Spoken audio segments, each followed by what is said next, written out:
Հիմա ուժեղ Հայաստանի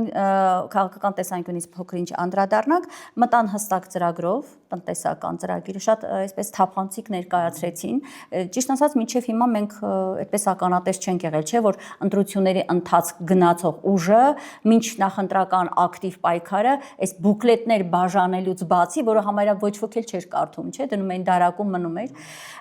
նրանք սկսեցին մարդկանց ուղեղին հասցնել կետ առ կետ, այդ ամենակարևոր 5 կետերով, սա մի կողմից, տնտեսական ծրագիրը ճիշտ ասեցիք, շատ կարևոր էր, հա, այդ կեղծ խաղաղության բարբաջանքներից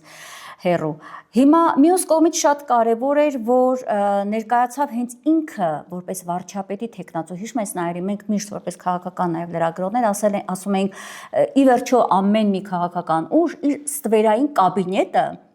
մինչ ընտրությունները եւ նաեւ գուցե ընտրության հենց պահին պետք է դնի ընտրողի սեղանի վրա, որ ես գնում եմ X ուժին քվեարկելու իմ ձայնը տալու։ Ես իմանամ ով է նրա վարչապետը լինելու, ով է լինելու արտգործնախարարը, ազգային ժողովի նախագահը, այ հիմքվա այս պատկերի վրա պատկերացրեք, չէ՞ որ մարդիկ հասկանային ովքեր են այդ մարդիկ լինելու։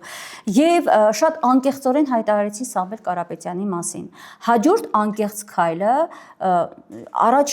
ցուցակի առաջին համարի մասին խոսելն էր։ Ասացին, որ առաջին համարը ցուցակը գլխավորելու է Նարեկ Կարապետյանը։ Ես իսկապես անկեղծ ասած, որպես լրագրող շատ դրական եմ նայում այս ընթացքին, որովհետև շատ թափանցիկ անկեղծ ժողովրդի հետ մտնում է այսպես նախընտրական գործընթացի մեջ։